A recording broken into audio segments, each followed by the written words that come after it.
Today's video focuses on updates happening in Aiden Fucci's mother's case, Crystal Smith, Sarah Boone's upcoming trial, Cory Bigsby's order to a mental hospital, and many more. I file the cases and do the research so you don't have to. Let's jump in. It's a mystery still looming over the Hampton Roads community. Prosecutors are disappointed with today's results. Hey everyone, welcome to my channel. My name is Amanda and we talk about all things true crime here. In this video, we will be talking about some cases that are currently playing out in court or may have an update in a case that I have covered before. They're more like small recaps rather than deep dives like in some of the other videos. If you are watching this on YouTube, please make sure to like this video and subscribe to the channel. Make sure to turn your notifications on because I do not post on the regular. Sometimes life gets a little crazy, working full time, momming of 3, owning a home, and being a wife, all the stuff I say all the time. In these cases, they do take a little bit extra time to research because you want to make sure that you have the information right. And I strive to always have credible sources. Now, if you're listening to this in the audio version, please make sure to leave a rating and a review if you feel like being nice today. I really appreciate it. If you want to find this on YouTube, you can just search True Crime with Amanda. Or if you're actually watching this on YouTube and audio is more your thing, like you want to listen to it on the way home or maybe while you're cooking, who knows? You can just search True Crime with Amanda in all your podcasting apps. Well, most of your podcasting apps. I'm not really sure where to even start because I feel like there's so many cases happening right now that it's hard to keep up with all of them. But real fast, I just want to mention that all the people we're talking about in this video are innocent until proven guilty by a jury of their peers. By a jury of their peers. I do want to start off by mentioning that I don't think I'm doing any updates in regards to the Lori Vallow Daybell case, the Letitia Stout case, or the trial for Trezell and Jacqueline West.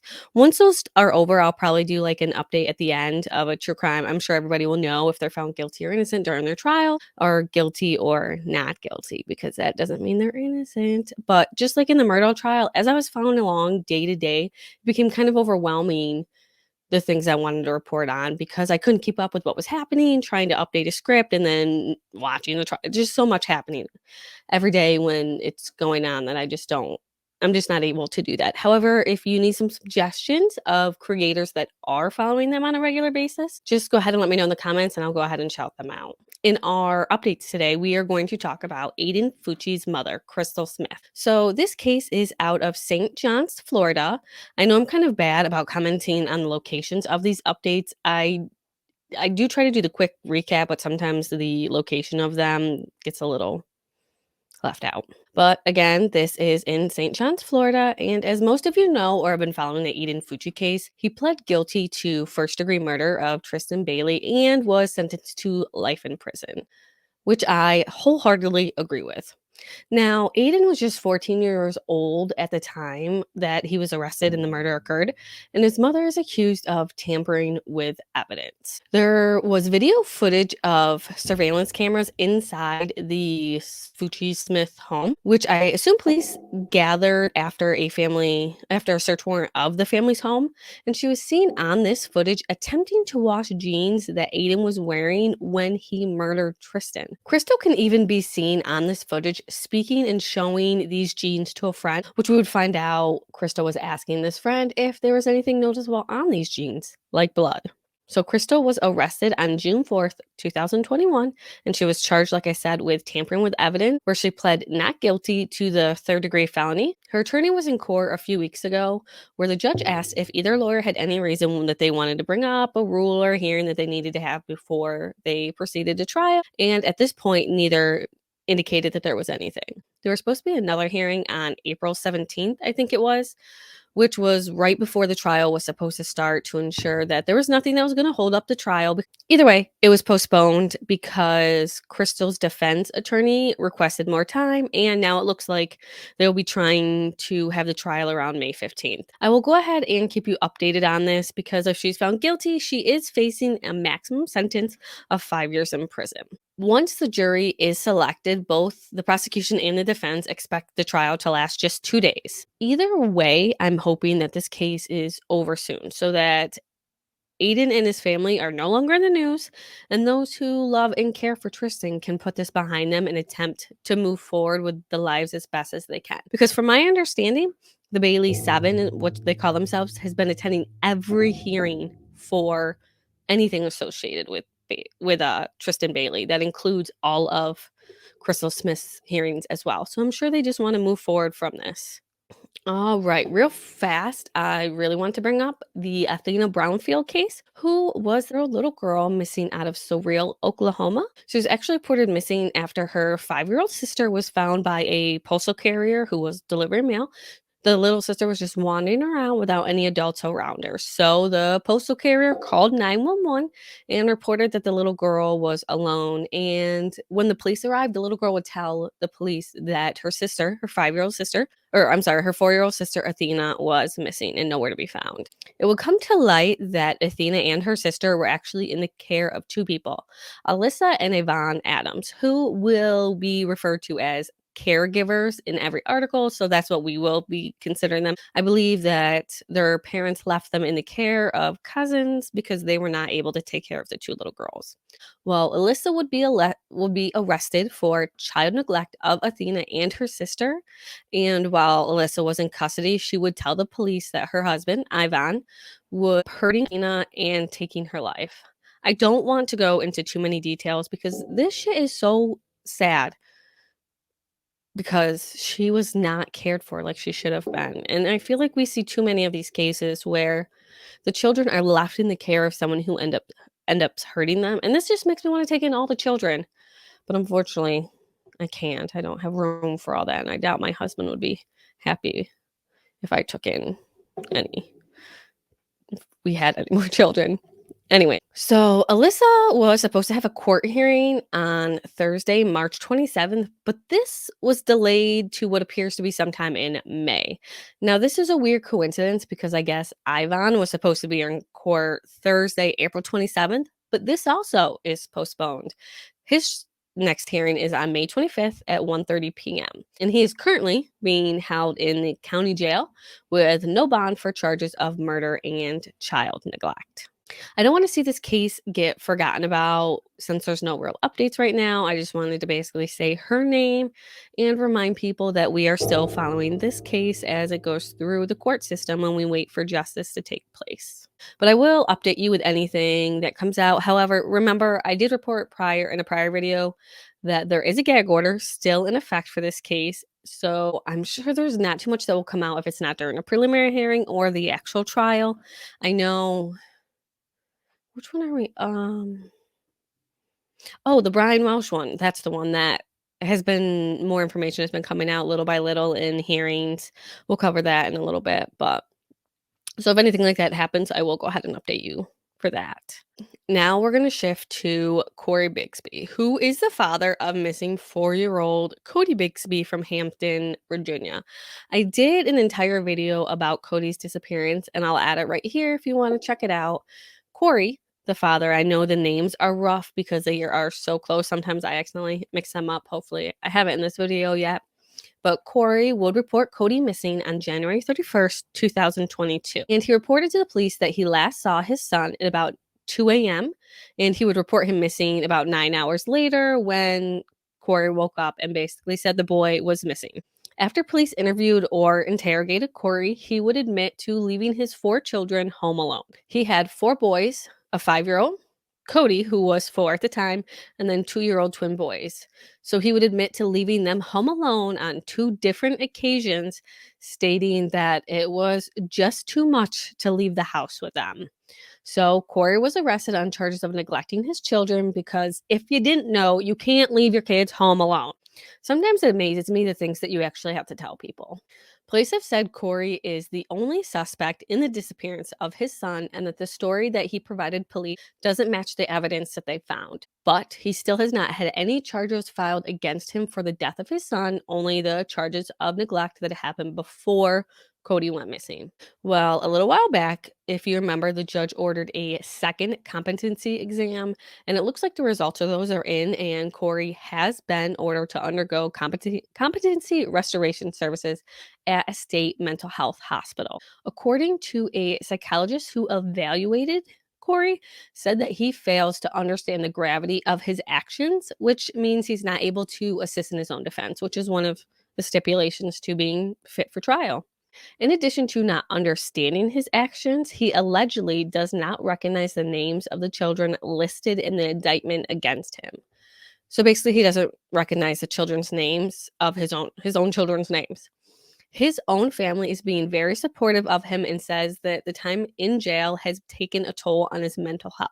His lawyer filed a motion to dismiss all of his charges, and they're expected back in court again on June 14th, where I'm sure the motion will be heard and we'll see where the case stands.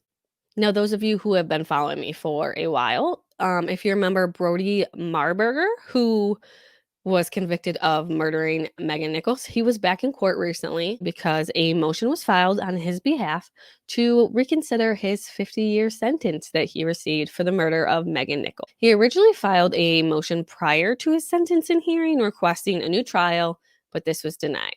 So then he was sentenced to 50 years in prison for the murder of Megan, and he decided to file a motion afterwards to reconsider his sentence. I feel like that is fairly normal. For those who have not seen the video of Megan Nichols, I will go ahead and put it here so you can jump and watch it if you'd like. But a quick recap for those who are unfamiliar, Megan went missing in July of 2014 when she was just 15 years old. Her remains would not be found until 2018. Then in 2020, her ex-boyfriend, Brodey Murburger, who was 18 when she disappeared, so Megan was 15, he was 18, he was arrested for her death, murder. He would go on to have his trial and be convicted in October of 2022 of her murder and was sentenced to 50 years in prison. So he filed a motion to reconsider this sentence in court, which I would assume would have arguments on the motion. However, I've not seen anything reported as to what actually happened during this last court hearing that he had. Just that he filed a motion for the sentence to be reconsidered, and that leads to another hearing that is set for June 16th. So I will be monitoring this case to see if anything comes out of the reconsideration. I hope nothing. I hope that the judge just sends him back to where he belongs, as he was convicted of this murder. So now on to Sarah Boone, who was in court on March 31st for her pretrial hearing, where her attorney can ask for a continuance because they needed more time to find an expert. For those of you who don't remember Sarah Boone from any of my previous videos or are new here, she is charged with the murder of her boyfriend, Jorge Torres Jr. She calls him George in all the trial or all the interviews / interrogations that she did prior to her arrest. I'm going to call him George because in my mind it should be Jorge, but if she called him George, I would assume he liked to be called George. Anyways, she called 911 after she found her boyfriend in a suitcase hours after, like 12 hours after. She zipped him in it, telling the police that they were playing a game, hide and seek, because that's normal as grown-ass adults. She told police that her and George were having a good night. They just had a few drinks and they decided to play hide and seek. Sarah would go on to tell police that they both thought it would be funny for George to get into the suitcase and then Sarah would zip him up. She said that she left a little space for him to get out and then she went upstairs and would end up falling asleep in bed. However, a video on Sarah's phone shows her basically cussing George out, and when he asked Sarah to let him out of the suitcase because he can't breathe, she basically just laughs and says, "Good, that's how I feel when you cheat on me," and things like that. Though Sarah would tell police that they drank just one bottle of wine, she definitely sounded drunk as hell in this video. And I'm not saying one bottle of wine can't do that. Oops. I'm not saying one bottle of wine can't do that, but usually it doesn't get me that drunk that I will zip my boyfriend up in a suitcase and forget about it. Anyways, so she is charged with the second-degree murder of George, and now she is on her 6th attorney, who has also previously been asked to be removed from the case, but this request was denied. So the continuance that was requested at the last hearing was because he's been unable to find an expert for their battered spouse syndrome defense. And although they've been trying to find people, there's been people who have not wanted to be a part of it because of the media coverage, or they don't want to work at the JAC rate, which is the Justice Administrative Commission rate that is approved for those who are using court-appointed lawyers. Her lawyer went on to say that he's even contacted some women's shelters to find someone to help. And like I said, because of the notoriety of this case, they don't want to be anywhere near it. So the judge granted the continuance, and the next hearing for this will be on July 11th to see where everything stands to go to trial. There has been many issues with this lawyer contacting Sarah to discuss her case. There has been at least 2 letters, at least that I've seen, that she has written to him and CC'd the judge, basically saying that she's been trying to contact him with the numbers given to her and she can't reach him. No one is answering. She's had like no time to prepare for this case, and she's getting upset about it, which I have to say, guilt or innocence, I can understand that she wants to make sure that she has a proper defense. And this also is a little bit worrisome because I don't want her to be found guilty and it get overturned because she didn't have a proper defense.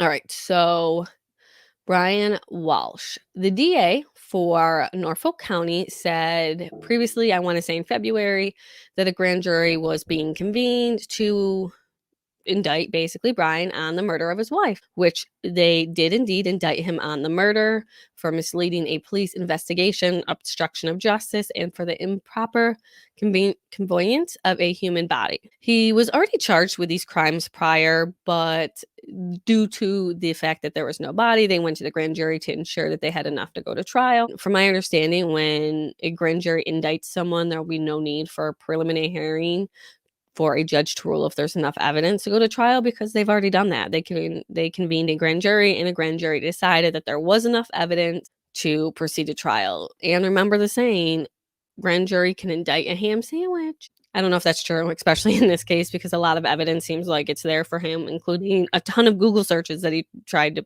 pin on his 6-year-old son. Anyways, so during this most recent court hearing in the past, I want to say it was at the end of last week, we heard a few things that I was unaware of, or maybe I missed them previously and I've read about them since then, but we'll go ahead and talk about it. But it looks like Anna, his wife, Brian Walshe's wife, that he is accused of murdering, had approximately $2.7 million in life insurance policies, with Brian being the sole beneficiary. I think there's in one video where Stephanie Harlow, I want to say it's Stephanie Harlow, but sometimes I watch so much true crime that I forget who says what, that she said, it's don't be worth more dead than alive. Like I said, could be wrong that she said it, but still, don't be worth more dead to somebody than alive, unfortunately. So it became clear with evidence that was presented that Brian did think his wife was cheating. Police found out that Brian routinely visited the Instagram page of a male friend of Anna's, and then on December 26th, Brian's mother basically pushed by Brian into hiring a private investigator to follow Anna while she was in Washington, D.C., which is where she worked. If you remember, she would split her time between Cohasset, Massachusetts and Washington, D.C. According to Brian's attorney, he was unaware his wife was unfaithful into the discovery of this case, where he found documents describing a police interview with a man in Washington, D.C., who said that he had been dating Anna for the last few months, and the two even spent Thanksgiving together in Dublin. Now, the prosecutors are saying the motive behind the murder is the life insurance policy, and that if she died while they were married, he would get that money, but if they got divorced, he obviously would not. His attorney argued that there was no evidence that Brian needed any money because his mother was wealthy. I'm not sure how true this was, because I'm pretty sure he stole money from his father, which there's an ongoing, he pled guilty. I think he was in court for that too. I'll have to look more into that. I haven't been following that one as much. And then he stole the Andy Warhols that we heard about. So I feel like if money wasn't important to him, he wouldn't have done any of that. It was also revealed that an email was received by a detective in the case on January 7th from a man named Richard Walker. The email said, so we have this so-called Anna Walshe here with us. We had a deal worth $127,000.